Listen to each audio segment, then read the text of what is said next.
And what is going on, everybody? Welcome into the stream. Here we are. Training camp has officially begun. I know I was having major FOMO just seeing all the different videos of the, training camp. Training camp looks totally different now with the new Miller Electric Center. It's just, and on top of that, we have a quarterback, we have a head coach, we have a winning team that's out there right now. And we've only gotten better when it comes to just different pieces, that we've added on in here. Big shout out to everybody in here, man. We got BG4X. What's up, man? That dude, Evan, in the building. What's up, my man? Kenny says Duval. Yo, Evan, am I gonna see you at any training camp practices? I'll be there on Saturday, man. I'm excited. We got Sludge Sports, Jag Gator. What's going on, my man? We have Brett E. What is going on? So, guys, in order to kick this season off right, I have brought in my buddy Jason from Jaguars United. Jason, what's up, man? Hey, man, not much, man. I'm just happy to be here and happy the Jags are getting started. Dude, I'm fired up, man. I'm fired up. First of all, are you planning on going to any of the open practices this year? So the second they announced that anybody could go, I went on there and got tickets for every single day. So I just went ahead and reserved tickets for every single day. I wasn't able to go today. I actually gave my tickets away for tomorrow to somebody who really, really wanted to go and only had one opportunity to go. So I figured I needed to give it to that person. But I'm going to pretty much be at everything after that. Yeah, well, that's good. As long as you plan at least going, or if you're going to give the tickets to people, because I know, I think they sold out pretty quick. Because I went out there and I kind of took a look, and I think every practice was sold out except for a random Thursday. So yeah, I know for me, I'll be there this Saturday, and I'll be there next week. I'm fired up, man. I mean, I've been going to the training camp practices my whole entire life, and I just used to the whole, the players walk down the tunnel. You got the bleachers up here, it being hot as hell, and that's it. But now, it's going to be sweet. I really can't wait for it. I can't wait to actually have shade. I saw they have some big ass fans. I can't wait. I'm gonna go there. I'm gonna take as much video as I can for everybody, and it's gonna be a good time. I was talking to the person I gave the tickets to, and I was like, you have no clue. This is going to be your first time out there at the Miller Electric trading facility, shade. I'm going to be like, man, I was out there slumming it in those grandstand bleachers tucked in between a billion people. So I was like, at least enjoy it, because new fans won't know. They just won't know. Yeah, I mean, that's kind of what I say on the channel all the time is okay, those of you that have been here through all the losing seasons, the winning is going to be that much better. And it's the same with this. If I showed up and my first training camp practice was this year, I'd go there and I'd just be like, okay, there's a you wouldn't think anything, you know what I mean? But now that you know what it was like before, and really just seeing the team grow, and we got new we got the cool new Jaguar. I don't know if the new Jaguar head has a name, but it's going to need to get a name. I like the pro shop looks cool. I'll probably do some window shopping there. I don't know if I'll actually buy anything, because everything's marked up like crazy. Just look around, see just all the different stuff, man. It's cool that the players, they have some natural. I mean, the facilities look cool with the natural lighting. The freaking, they have a garage door opener from the weight room into the actual practice fields. It's freaking sick, man. I feel good for the players, because that's who is really being spotlighted here. Yeah, I mean, you think back to those articles about the NFLPA being don't go to Jacksonville. It's hard to walk around now and not want to come here. I mean, with all the benefits that Florida already has, with tax implications, now you're looking at facilities, potentially a new stadium, the Four Seasons. I mean, the players get put up in the hotel the night before the game typically. So it's now we're looking like an attraction destination. So good to see it for sure. Yeah, I mean, I know there's a lot going on. The Four Seasons, like you said, and all the stadium negotiations. I mean, that's gonna be pretty interesting. But I think all signs are pointing that it's gonna get done one way or another. I mean, we're gonna get a new stadium because we have to. I mean, we have to get a new stadium, otherwise we're not a viable NFL franchise. And it's just. I know Shad Khan. I mean, the team, that's the private facility, the practice facility, the Miller Electric Center. So, they spent the money. That was all them. They're not going to put $150 million next door to the stadium just to leave it. I mean, something's going to get done, and it's just a matter of how messy is it going to be, this and that, but it'll be done. But I mean, most importantly with everything, man, training camp started today. You saw Trevor Lawrence out there throwing some bombs to Ridley. I mean, I think of all the different videos I saw, I think Calvin Ridley for me was like the most intriguing, because you see him out there. A lot of times you see the wide receivers, they run together. A lot of them like look the same, but man, Calvin really just has just his speed, agility, able to stop on a dime, just the way he's able to move his body is just, it's something that you don't see out of a lot of NFL players. Yeah, I mean, that's like we talk about all the time in like coaching versus or in like analytics versus like coaching circles, like the eyeball test, like how much is that worth, right? Like this is an example of the eyeball test. When you see Calvin Ridley release at the line of scrimmage much faster than everyone else, you see him deaccelerate, get into his break, and then reaccelerate into his next lead step. You see, like, all right, that guy's different, right? And so, not to say anything bad about these other guys, like they're good receivers, but when you see that, they're just different. So, you know, the biggest thing now for them is just going to be timing, right? You see quarterbacks and timing, that's a big thing. And we see quarterbacks get real familiar with certain receivers because they have their timing down, they have their height down, where they like the ball placed. So that's what we're going to be looking for. Like, can Trevor get that rhythm going with Calvin Ridley to where, like, you know, if it's third and medium, Trevor doesn't even have to look at Calvin Ridley. He'll know where he's going to be. He'll know where he wants the ball placed, regardless of who's covering him. And that's what becomes really valuable to a team, is when you get that cohesion between a quarterback and a receiver. So it's easy to do it against air, and frankly, it's easy to do it against a scout team. Now, when you go up against NFL caliber defensive back, then that's another story. So seeing good things out of camp is a good sign. Like, if it were bad and they couldn't connect on passes and we had drops, then we'd be worried. But the fact that we don't have to worry about that is the first step in being, you know, a really good tandem. As they say in golf, you can't birdie every hole if you don't birdie the first hole. So they're doing that, and they're starting early, and that's what you like to see. So I know, because a lot of people will ask me, because I don't really get bullish on a lot of players. A lot of time, like I remember last year when Christian Kirk got signed, I would do collabs with YouTubers. They asked me, "Oh, do they overpay? What do you?" I'm like, I mean, I don't know. I don't know what to expect. I mean, he's never had a 1,000-yard season. I'll have him go out here and prove to me that he can do it.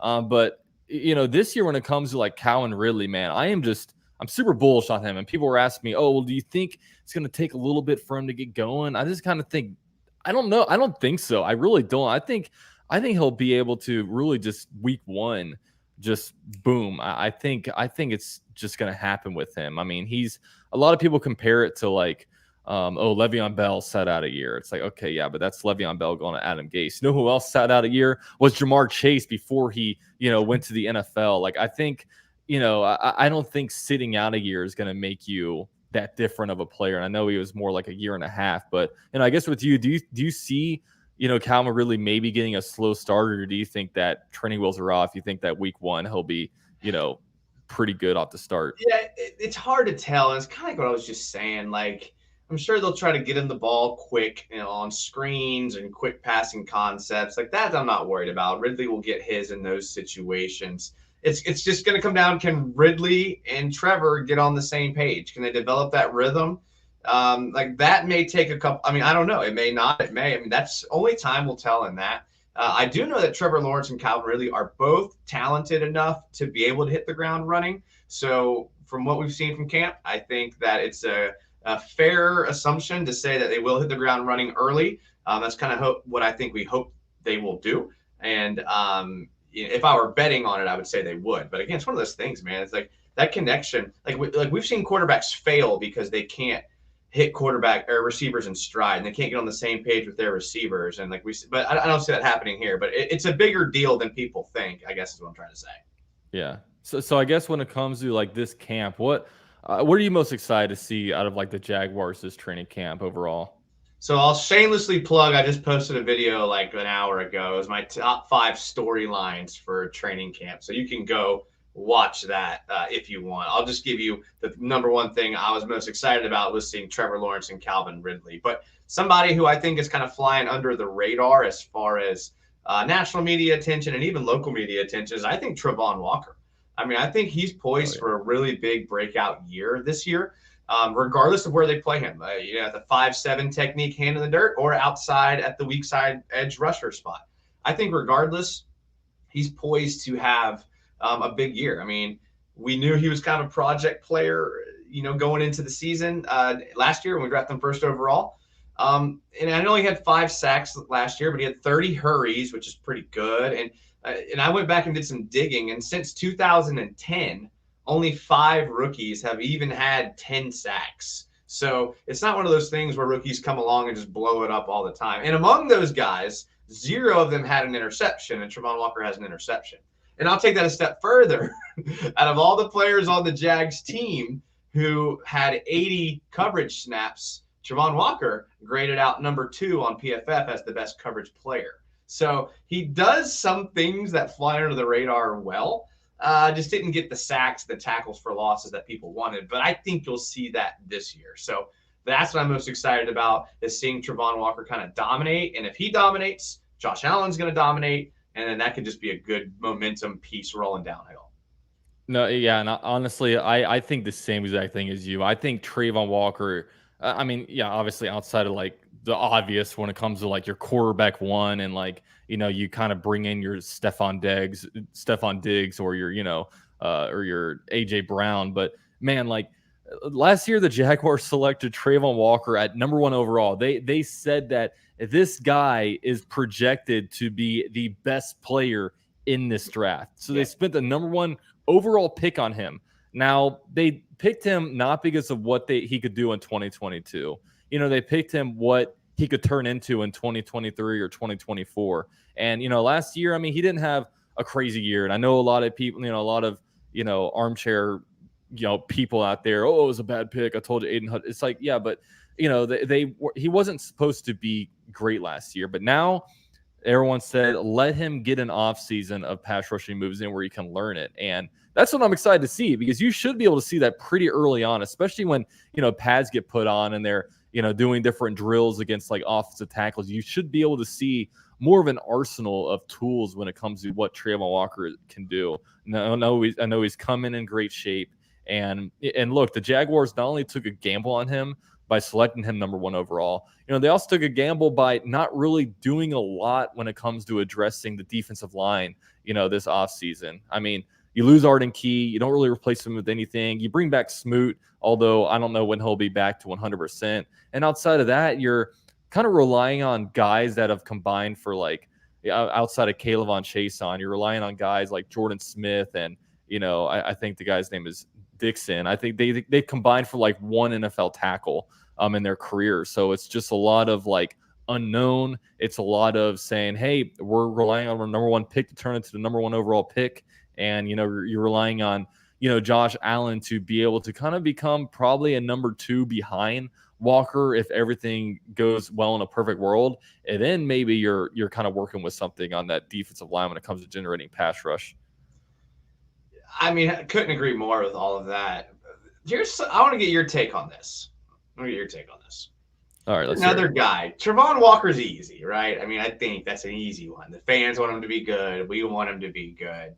That one's easy. We're not going to get much pushback from that one. But I want to go the other way, because I have a little like intuition, instinct feeling about a guy that I think may take a step this year that people are ready to get rid of. But what are your thoughts on Kayvon Chaisson? I knew you were going to ask that.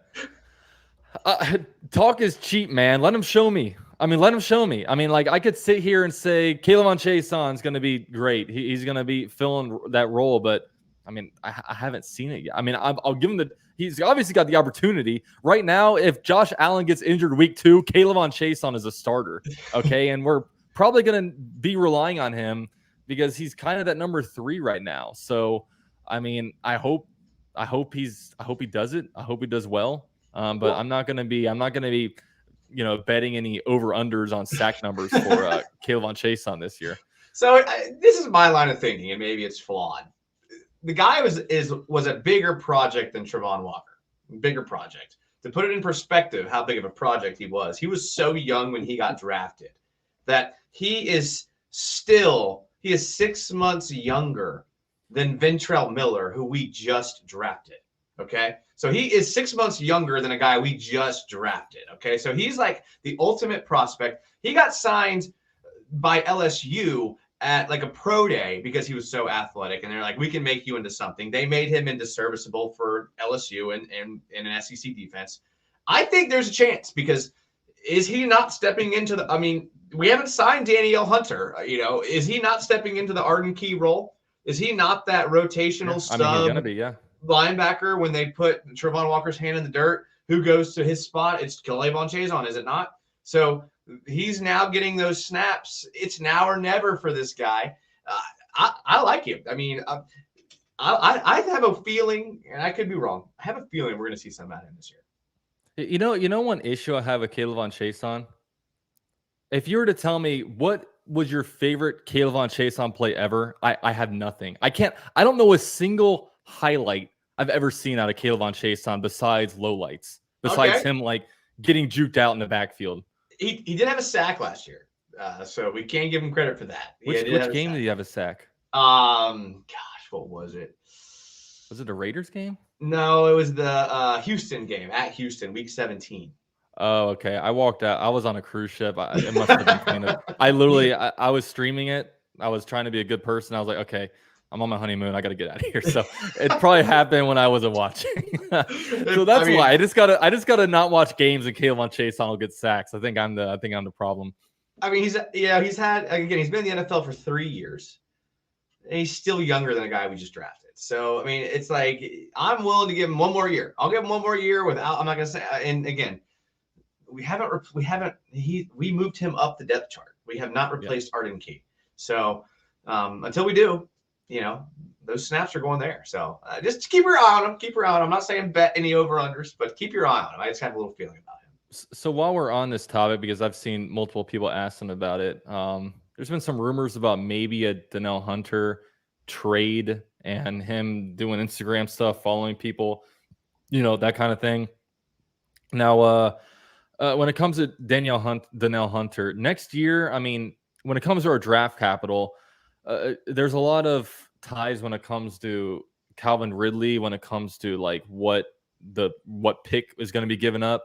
If best case scenario, we give Ridley a long-term deal, then we're giving up a second-round pick. So I guess best case scenario, we don't have a second-round pick next year. We have 2/3 with the Jawan Taylor compensatory pick, and then we have the first-round pick. With all that said, would you consider a trade for Danielle Hunter? And I guess what would you want to give up? I think the coaches like Fatu Kelemete, and I know he only played 481 snaps last year. He was very injured, but they just re-signed Devon Hamilton. They just re-signed Roy Robertson Harrison to both starter money. Fatu Kelemete's getting starter money now. So I can't see them making any move for somebody to start when they're already paying 3 guys on that D-line starter money. So do they bring in a guy to be a rotational guy? Now that I may listen to, right? Even all these things about putting Trayvon Walker's hand in the dirt full time, I don't see that happening. I see them doing that on like Lightning or NASCAR packages where they're trying to get after the quarterback. But in their base formations, I don't think he does that, just because, like I said, they have Fatu Kelemete, Hamilton, and Roy Robertson Harrison, and they like all 3 of those guys. The only guy out of those 3 who the coaches may want to replace would be Fatu Kelemete, but I think they like him, and like he's really a run stuffer. You gotta, I don't see them making a move like that for a guy. Do they trade for a rotational guy to play behind Trayvon Walker to take that spot I was talking about vacant that K'Lavon's currently in? Maybe, but I don't think Hunter does that. I think Hunter is actually more of what Fatu Kelemete does or what Roy Robertson Harrison does, and we're kind of good there. So you probably do need to bring in another guy. But to me, it seems like the coaches like who they have at the moment. Yeah. And I know for me, I'm usually pretty conservative when it comes to trading, but I will say for the right player, it's not a bad thing. Because if you look at some of the best teams, I mean, I'm used to always being like, keep all our draft capital. Man, some of the best teams, I mean, they'll trade around first round picks like crazy and make deep playoff runs. But I know for this, when it comes to fully Fatukasi, I do think that he's better than what he put out last year. I think at some point he got like hurt because I feel like at the beginning of the season he was like really, really good, and then all of a sudden like he like tweaked something. He was like out for a game, but then he just was never the same player. So I do think that you get a fully healthy Fatukasi back. I think that he is a better player, and I mean, look, there's lots of opportunities on our like defensive line to be able to do things. I'll be sent. I'm not going to make a video just because I don't know.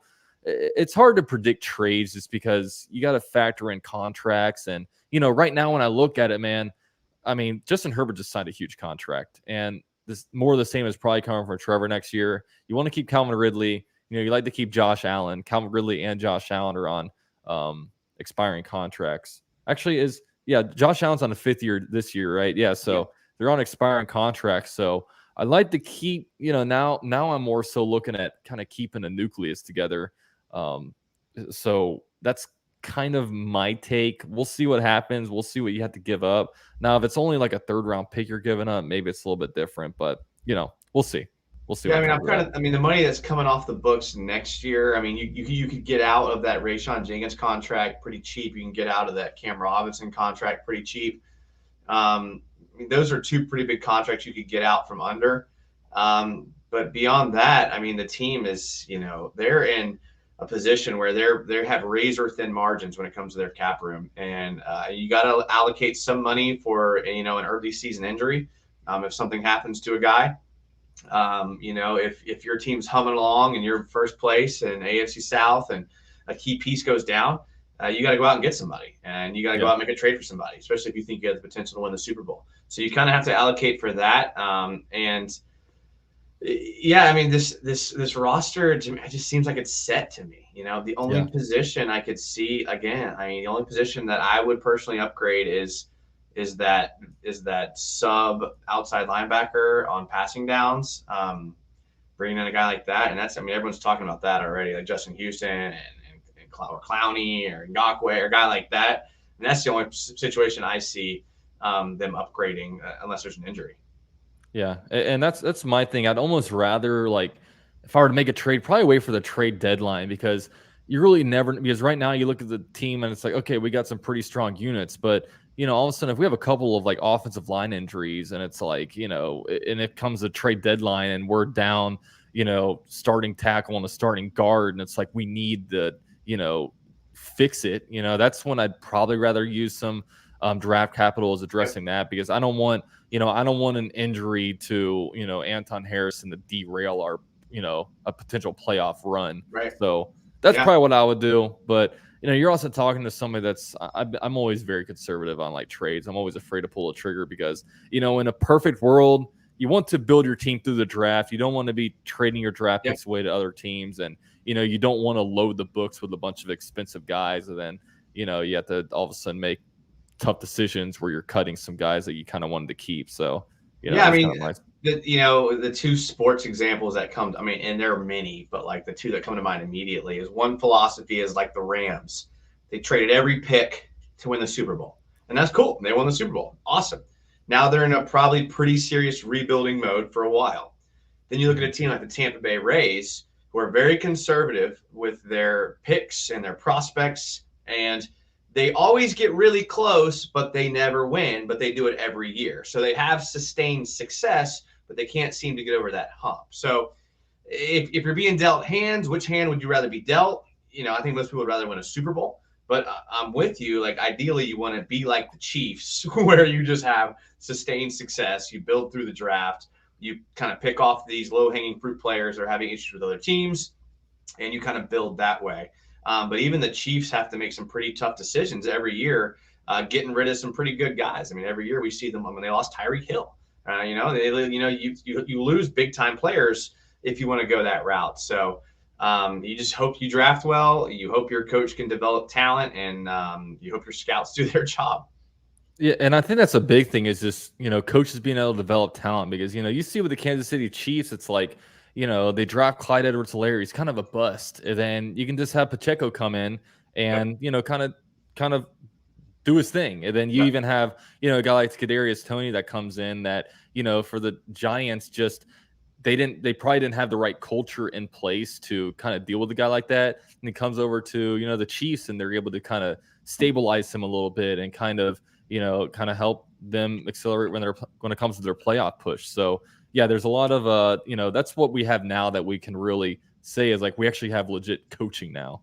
In the past it's we just kind of been, because I made this video kind of doing a season preview, and this will be the first time since 2017 and 2018 that we have returning offensive coordinators. Mm-hmm. You know what I mean? And that's huge because we're not installing a new offense right now. Like Trevor's out there, he knows the offense right now, so he's just out there running it. He's not like learning about, different protections and different, things like that. Now it's just more about, building on the arsenal and just expanding everything. And I mean, it's exciting. I mean, it really is an exciting time. Yeah, I mean, I kind of mentioned this in my video I put out earlier today, just a case study on how teams use running backs. I looked at the percentage of yards that came through running the ball from week 9 on. And I chose week 9 because that's when the Jags kind of went on their run. They had just come off of a 5-game losing streak, and then they went on a run and into the playoffs that we all saw. So from week 9 on, they had a 29.5% rate of yards came on the ground. The Chiefs had the same exact percentage, 29 from week 9 on, 29.5% of their yards came on the ground. So we look at the offenses. The offenses, they're identical. The difference is the Jags now have a first-round pick at running back and a third-round pick at quarterback or running back, and the Chiefs had a 7th-round rookie at running back. So it's kind of apples and oranges when you look at what was invested into that position, and to have the same usage at those positions just kind of makes you think that it's not the right recipe to beat a team like that. Now, maybe that's the way the Jags are headed. Maybe the Jags are headed toward that Chiefs style of offense where they get 29% of their yards from the ground, and that's what they're going to do. But why would you take a running back in the 3rd round if that's what you're thinking? So I'm really interested in this running back situation this year for the Jags. There's a lot of talent back there, but we didn't see Doug Peterson go to them very often last year. So that dynamic will be interesting to keep our eye on for sure going forward. Yeah, and then I know when Doug Peterson was a coach of the Eagles, I mean, he had several different running backs that he had very, very specific roles for. But, when it comes to the roster building over there, they didn't invest that much in the running backs. I mean, when it comes to their Super Bowl run, they didn't have the Miles Sanders. They just had Darren Sproles, who was old. I think they had Jay Ajayi then. They had LeGarrette Blount. LeGarrette Blount was like his leading rusher one year. Yeah. And then, back then they were just kind of picking up guys. They had was Corey Clement on that team. Yeah. There was just a bunch of just kind of random guys from all over the place. Now there's legitimate investment. I mean, first round, running back with ETN, which of course, Doug Peterson didn't have a hand in bringing in.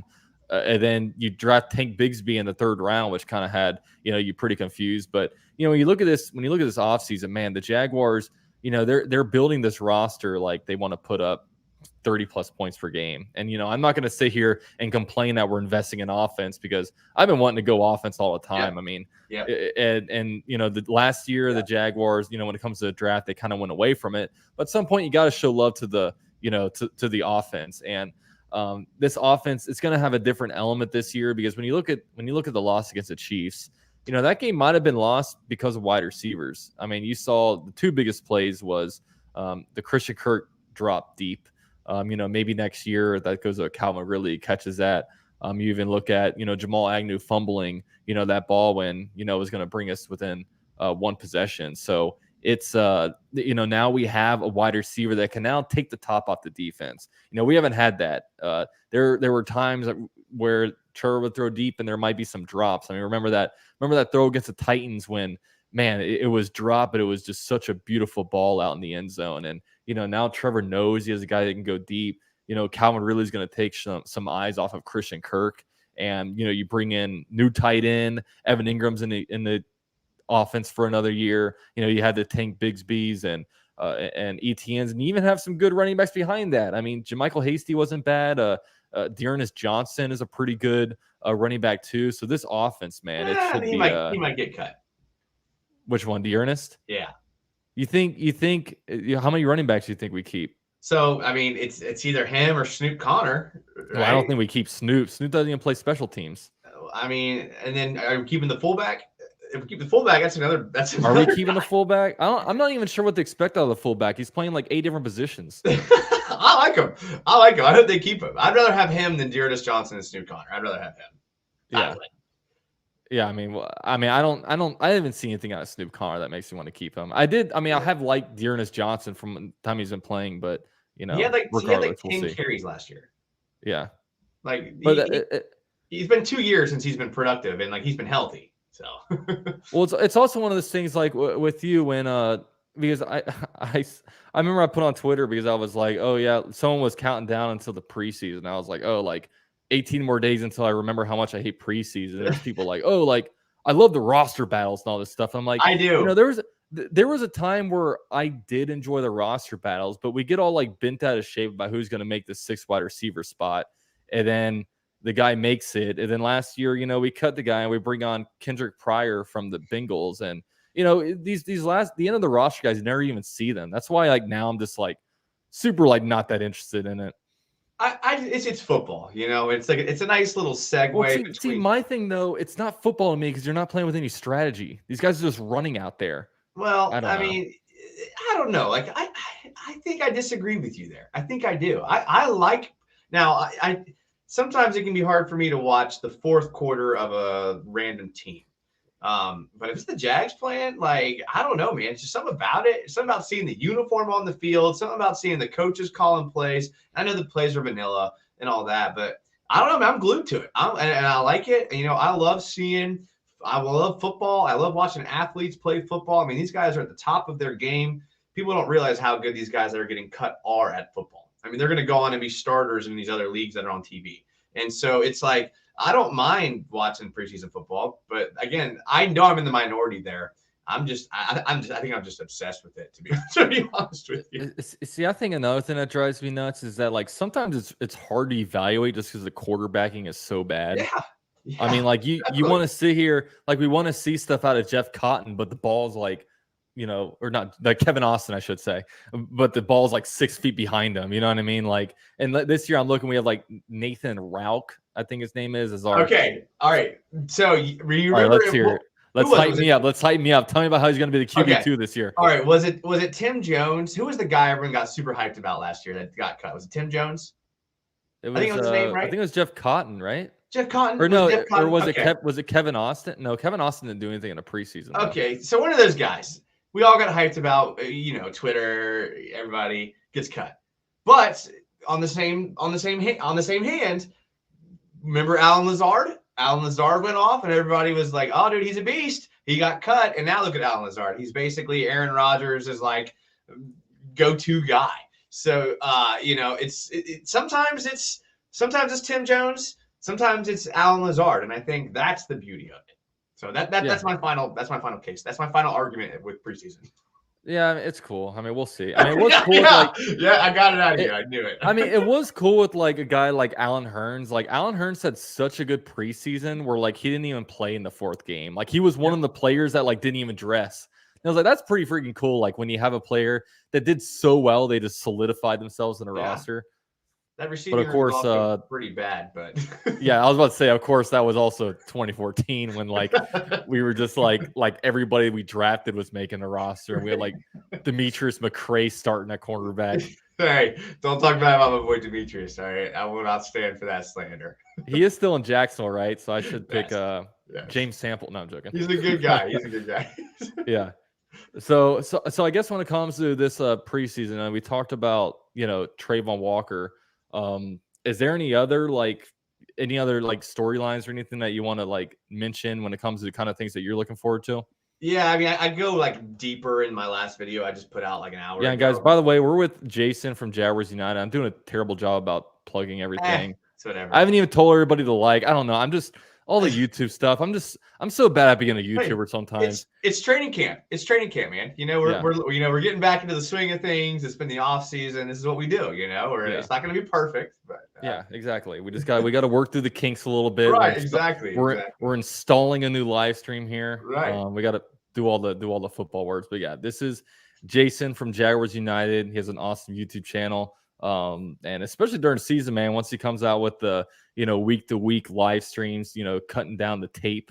Yeah, It's good stuff. So it's. yeah, I mean, check him if you out. can't tell, I mean, it's high energy, it's hype. I can't help it. That's how I live my life. Imagine working with me. I'm then probably a night. People that I work with that are not like hard workers hate me because I am just the. I mean, and you can imagine you've worked with people like me before that are just way too high energy to be in the building and are always like, I get that I'm annoying, but I think it works for good for YouTube. So. But I did come out with a video about storylines about what I'm looking for. We kind of already talked about Ridley and Trevor Lawrence. We talked about the running backs. We talked about Trayvon Walker. I'm interested to see in what they do at the nickel position, like in the nickel set and the sub packages when they bring in that extra defensive back. I don't know if they're sold on Trey Herndon. I don't know, like if they're Antonio Johnson's more of a box safety. Christian, was it Braswell they drafted? Like played a lot of slot in college. So I don't know. I mean, that's gonna be interesting to see. I mean, they're all gonna get reps, and we're gonna get to see kind of how they do well there. But that's gonna be pretty fun to watch. Is who does well in that nickel spot in training camp. Yeah, I'm sorry I lost you there for a second. I think it was my Bluetooth, but yeah, I know for me, like I don't know. I'm interested to kind of see. I mean, sometimes the second year guys like Devin Lloyd is going to be fun to watch. I almost wonder if he's going to get a little bit more like preseason time. To kind of because last year I thought his head was swimming a little bit Well, he was when it injured. comes to. Remember, he was injured for preseason. Yeah, I know that, but I mean, Yeah. later on in the year, I mean, he got to the point where he got benched just because, he didn't really. And I almost wonder if, we try to expose guys like that a little bit more on the field because, hey, I don't know when it comes to the preseason. I don't know how much these starters are going to be playing. And I know last year they pretty much played every game you wanted to see them, but I don't know how much. As much as I'd like to see them play, I don't know how much I need to see Trevor Lawrence, in the preseason. I'd like to see at least, the dress rehearsal game, get him some playing time out there. But I don't know. We'll see. But I know for me, I want to see, the linebackers. Also, I mean, one guy that's kind of under talked about that could legitimately turn into an all-pro type of player this year, I think, is Tyson Campbell. He's a guy that's kind of entering year 3. And it stinks because they put out these lists of top cornerbacks and stuff like that, and it's always the big names. It's always the typical. I mean, they had Darius Slay on there, and I'm not sure how good Darius Slay still is, but I know he's getting kind of up in age. But I think he's probably one of the better players that nobody ever really talks about. Yeah, I mean that cornerback position naturally has that kind of jawing, loudmouth type personality. Like Jalen Ramsey, we knew that here for a while. And if you're not that, and you're one of these more quiet, confident guys, you kind of do fly under the radar at that position. So it's not surprising that a guy like Tyson Campbell isn't talked about in the national media. Combine that with the fact that he's been on the Jags. He had that lull year with Urban Meyer where he still played well, but a lot of guys got forgotten there. But yeah, you're right. And I didn't really think about that. In my mind, I already had him solidified as one of the best corners in the league. But you bring up a good point. Is this the year that the national media starts talking about him and that we start getting some respect for him as a shutdown corner that we know that he is? And maybe now when he's on a bigger stage with the Monday night game, the Sunday night game, then maybe the 2 London games, maybe he starts to get that recognition this year. And that's something I didn't think about. It's a good point. Yeah. So I guess I know I've had some people asking about it. What do you make of the whole NFL top 100 list? And I mean, when it comes to Trevor Lawrence coming at 96, does that piss you off a little bit, or you just kind of brush it off? Yeah, I mean, to me, all those lists are dog shit, to be honest, and I don't really care at all. So I know some players get hurt. It kind of seems to me like players get more offended about their Madden ratings than they do their top 100 ratings. But maybe it's because the players vote for the top 100. But we don't know the sample size of those things or who they even ask. I don't really care. I've been a Jags fan my entire life. I, in fact, root for mostly small market teams. So I'm used to the disrespect that small market teams get. And look, these guys are trying to get views. They're trying to get clicks. And you're going to get more views and clicks if you put a guy from Dallas or New York on there than if you did from Jacksonville. So that's the bottom line. That's how the industry works. Luckily, there's people like you and myself that can supplement that lack of information Yeah.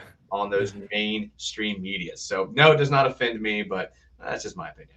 Yeah, we can be out here put out some like objective bias. But I know for me, I mean, there's like lists that come out like all over the place, but I think the biggest list that everyone looks at is like the NFL top 100 list, and I mean, I just think it probably needs to be weighed a little bit differently because from what I hear is that they give the players vote on it, and they basically give players, I don't know, like a sheet to fill out, like put your top 15 NFL players, and it's like and they do it in like I think like late November, early December. So it's just like a weird way to like.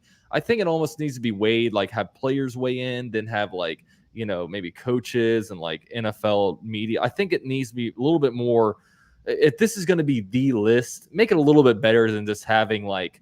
Like if you give a list to anybody on the Jags, like give it to like JaMychal Hasty, is he going to sit there and be like, Right? you know what I mean? Like these guys, they really don't follow the NFL all that. I mean, they follow who they're scouting from week to week. They know about their own team, but is a guy really going to, like there's an argument made that like, Trevor Lawrence is number 96 just because he doesn't have like Justin Fields is number 85, I think, and Trevor Lawrence is number 96.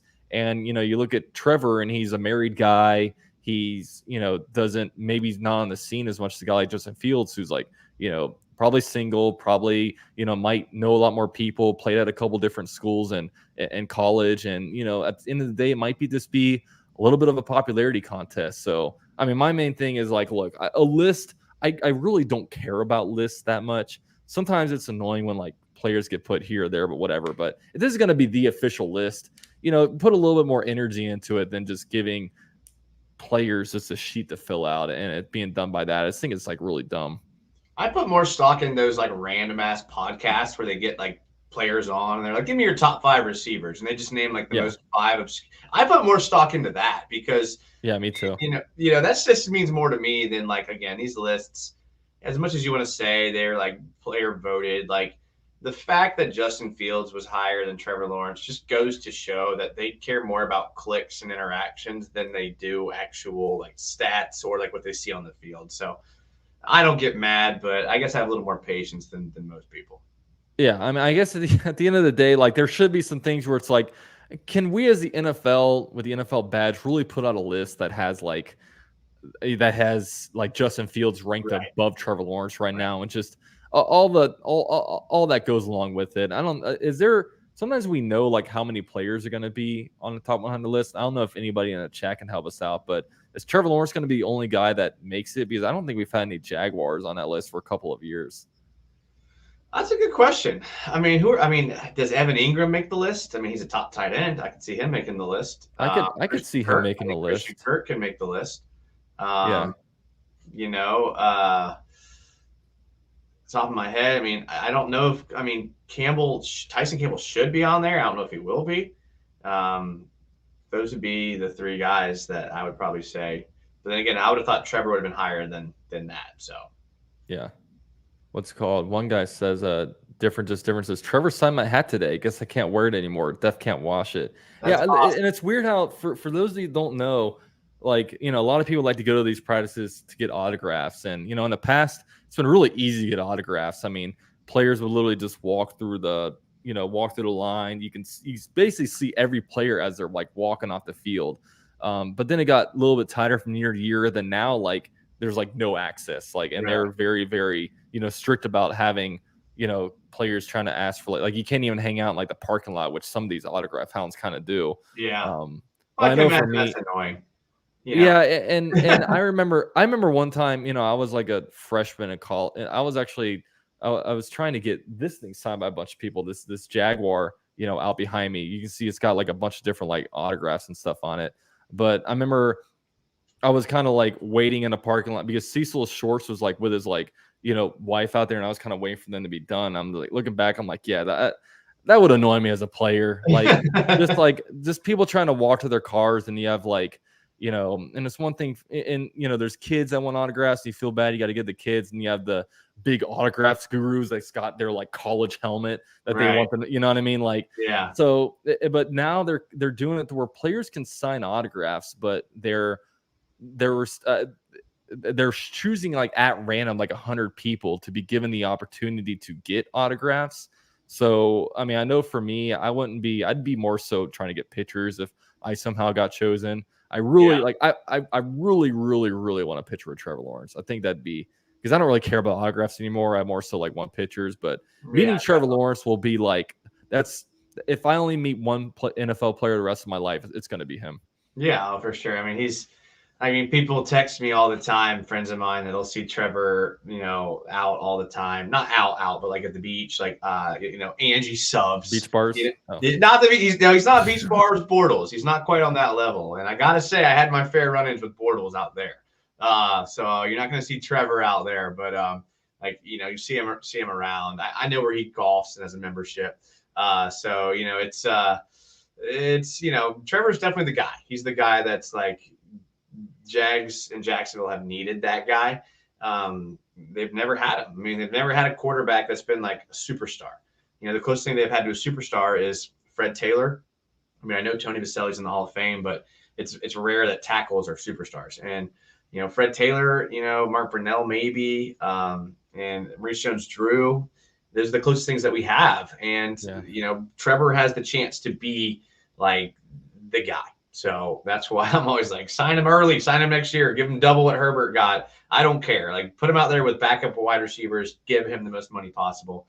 Trevor's the best thing that's ever happened to this franchise, and I've been following them since the beginning. So I still have to say, yes, a picture with Trevor would be awesome.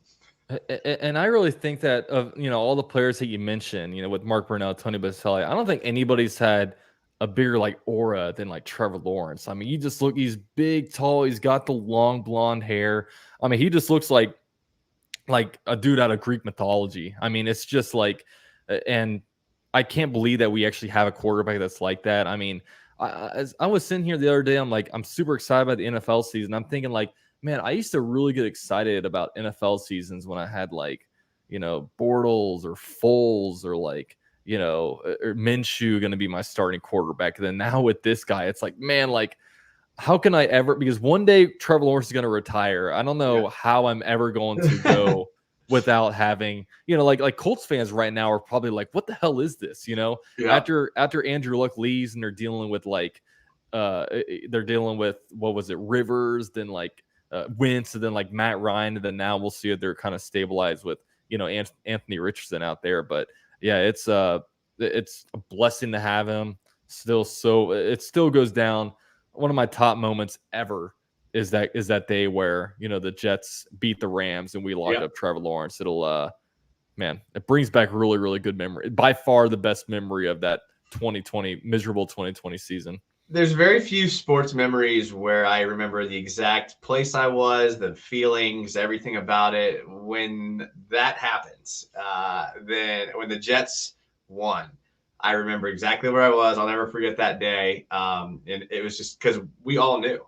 People were asking me. They were like, people that. So where were you? Where were you? I might have been at a sports bar in Jacksonville. I might have been a familiar place. You might have been with the local Google. Yeah, I might have been with the local riffraff.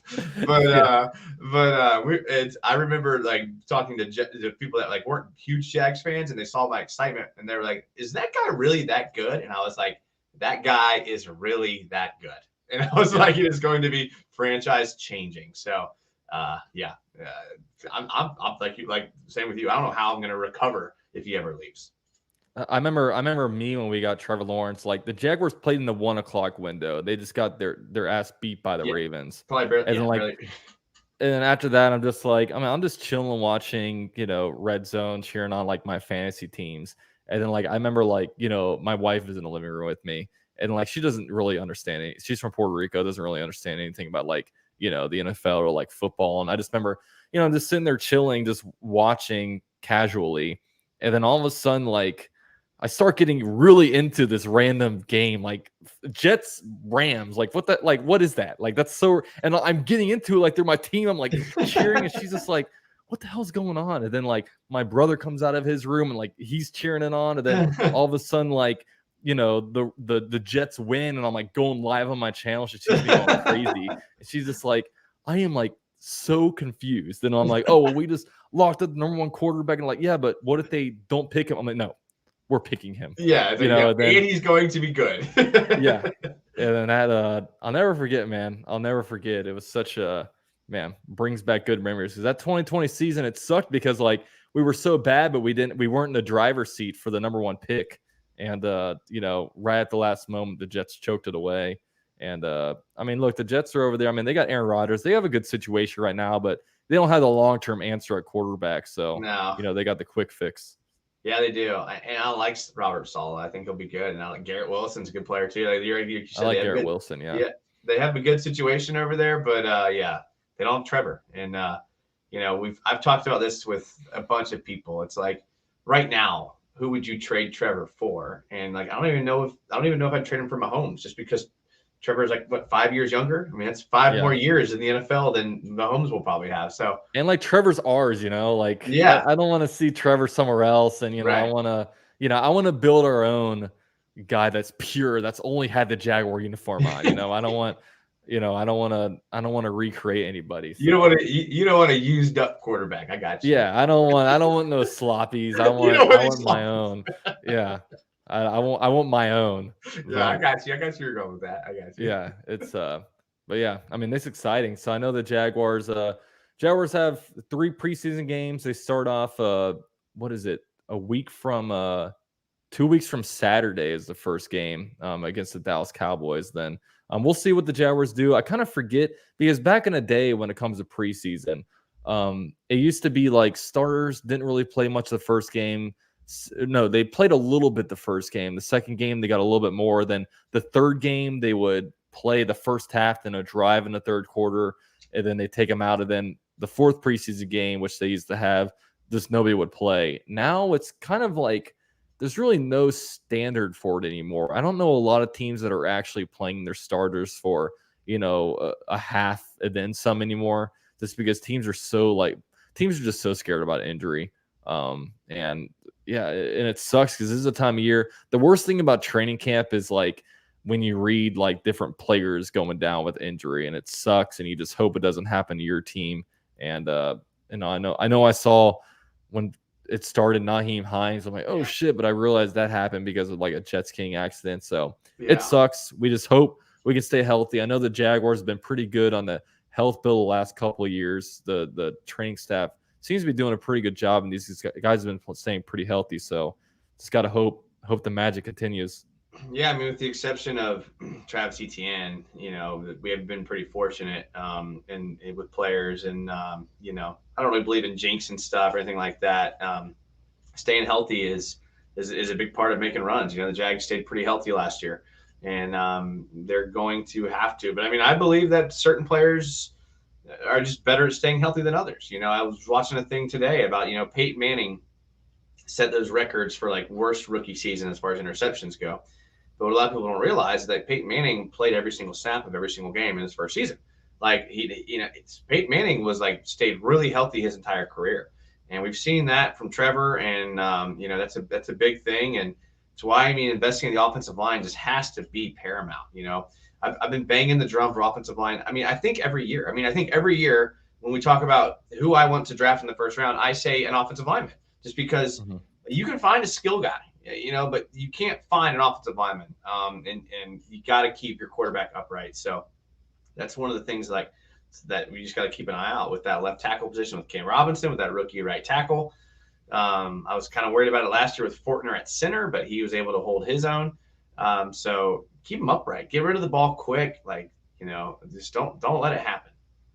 Yeah, and it's good that Trevor has a pretty, because like I saw a tweet several weeks ago. I forget where it's from, but I think there's only been like 4 NFL quarterbacks that have started every game the last 2 years, you know, without injury, and like Trevor Lawrence is one of them. And yeah, I mean, you see quarterbacks out there like, you know, I love Lamar Jackson, but the guy, like, his availability is always very questionable. I mean, you know, you even saw like Tua Tagovailoa, just like, you know, the guy gets tackled and he has a concussion, and a lot of it's not even like, a lot of it's just him getting tackled, and like I don't know if like there's a way. Yeah, and I don't know if there's a way to, because I know Trevor says he does like neck exercises, so I don't know if there's a way where if his head was if his neck was a little bit stronger, if he didn't slam down, because a lot of the tackles, they don't look that egregious. It's just him like going down and just like his head just Right. nails the floor. So, there's guys like that, Kyler, and that's one reason why I'm,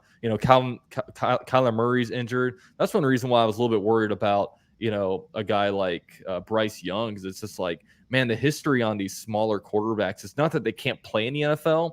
It's just really like durability is a real thing. And, I watched I don't know if you watched did you watch Quarterback on Netflix? So I saw the clip where like they featured Patrick Mahomes in the Jags game, and I was like, you know what? I think I'm just going to sit this one out. I don't think I want to watch that. I mean, it was pretty good, but it does give you a good perspective of like, when you see a quarterback get hit on TV, it looks like they got hit. But man, when they get like on that lower angle of it and they get like the sound bit, it's like, man, like, I mean, these guys, I mean, you can kind of understand these rules protecting the quarterback because they're literally just standing there and they can see the rush coming, they throw it, and they know they're about to get the shit hit out of them. And then they have to get right back up and run another play in 30 seconds. I mean, it's it is a pretty crazy position. Luckily, we have a guy that's pretty durable. I know we had the biggest scare against Detroit last year where man, he was holding his knee and it turned out to be a toe. I don't really know how that happens, but it was it was a weird one. But yeah, we keep Trevor healthy. Yeah, tough guy and get the offensive line figured out. That's all. I mean, keep him upright. That's what I've been preaching. So you said you're going to the practice tomorrow? Not tomorrow. I'm going to go Saturday or Friday. Yeah. Is there one this? Yeah, there's one this Saturday. Yeah, this Saturday. Yeah, I'll be there, man. I'll see you there. Okay. All right. Sounds good. Yeah, it's going to be good. I gave my ticket away tomorrow to a youth athlete who's never been to anything Jaguars, and him and his family were able to go. So I was like, you know what, take it, enjoy it. I've been doing enough Jaguar stuff to get me through a lifetime. So look at you, you're regular Jaguar Santa Claus out here. Yeah, listen, I just I signed up for all the tickets and I got them all. So you should have told him how much money this ticket cost, and you better enjoy it. I need to mow my lawn anyway, so there we go. Yeah. I usually wait till after work, because then it rains after work, and then I have to wait. Yeah, it's summer. Being a homeowner in summers can be a real struggle with how fast you have to mow it like every week. Oh man, I thought I'd said that, this is nothing to do with the Jags. I was talking to a buddy today. I think what I'm going to do going forward is get a lawn service for the month of June and July next year. So just, if it's like $80 a month, paying for 2 months, have them do it once a week, and then I'll take over after that. But those summer months where it rains every day, golly, that's brutal. You see, I just have this like masculinity thing where I'm like, I'm 29 years old. I'm a dude. I shouldn't be paying someone to mow my lawn. Like, I'm an able person. I can do this. I'll do it every other month, but just like the frequencies in those months is just exponentially larger than all the other months. So I'll just contract that out to a professional. That's how I look at it. Well, there you go. You're a lot less prideful than I am. My neighbor was like, I can have this long. I'm like, no, I got this. And then just don't have your wife out there mowing it. I think you'll be okay. Yeah, that's true. That would be a huge step down. But yeah, guys, we're probably gonna end it here. Appreciate Jace for coming on here. I know we're all excited for the season.